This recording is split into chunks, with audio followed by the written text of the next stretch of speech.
آئیاں دے دنیا کو، ہم جانتے ہیں یہ تم لوگ ہو جنہوں نے ہمیں آج 27 سال سے مصیبت میں ڈالا۔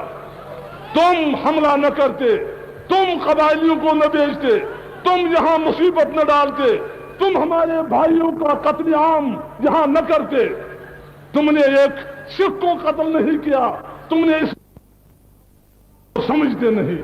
ہم اس اسلام کو سمجھتے ہیں جس نے مظلوموں کو پناہ دی، جس نے گرے ہوئوں کو تھاما، جس نے کبھی بھی انسانیت کو قتل نہیں کیا بلکہ انسانیت کا جھنڈا بلند کیا۔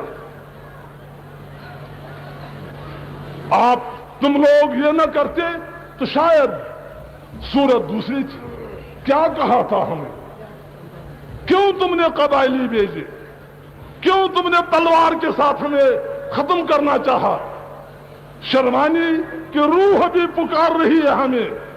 ماسٹر عبدالعزیز جو ہمارا یہ ایک بہت بڑا کارکن مظفر آباد کا تھا، اس کی روح آتما بھی ہمیں پکار رہی ہے۔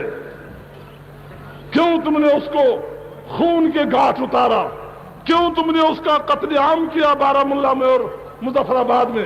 اس لیے نا کہ عبدالعزیز نے وہاں ہندو اور سکھ عورتوں کو اپنے گھر میں پناہ دی تھی اور یہ کہا تھا کہ اسلام اجازت نہیں دیتا ہے قتل کرنے کی۔ اس طرح یہ بھی تمہاری بہنیں ہیں، یہ بھی تمہاری مائیں ہیں۔ میں نے اگر ان کو پناہ دی، میں نے گناہ کیا کیا؟ تم نے پاکستان بنانا ہے، مجھے اس سے کوئی غرض نہیں۔ محض اس گناہ پر اس کو گولیوں سے چھلنی بنایا گیا۔ اگر تم یہ حرکتیں نہ کرتے، نقشہ شاید کچھ اور ہوتا۔ تم نے ایسی حرکتیں کی اور بازی ہار گئے۔ باقی اس وقت ہم تو اس طرح سے بھیڑ بکریوں کی طرح سے اپنی قوم کو قتل ہونے کی اجازت نہ دیتے۔ ہم نے مقابلہ کیا۔ ہمارے پاس ہندوستان کی فوج نہیں تھی، ہمارے پاس خود اپنی یہاں ریاست کی فوج نہیں تھی، لیکن ایک عزم تھا، ایک ارادہ تھا۔ وہ ارادہ آج اس وقت ہم نے نہیں کیا تھا 47 میں، وہ 31 میں عزم کیا تھا۔ ہم کسی بھی شخص کو ہم اپنی تقدیر کے ساتھ کھیلنے کی اجازت نہیں دیں گے، وہ کوئی بھی ہو۔ تمہارے نمائندے ہمارے پاس آئے، ہم نے ان سے کہا کہ ہمیں تو کوئی جھگڑا نہیں، پاکستان اور ہندوستان تم لوگوں نے بنایا۔ ہم یہاں سوچیں گے اب ہمیں پاکستان میں جانے سے فائدہ ہوگا یا ہندوستان میں رہنے سے فائدہ ہوگا یا آزاد رہنے سے فائدہ ہوگا۔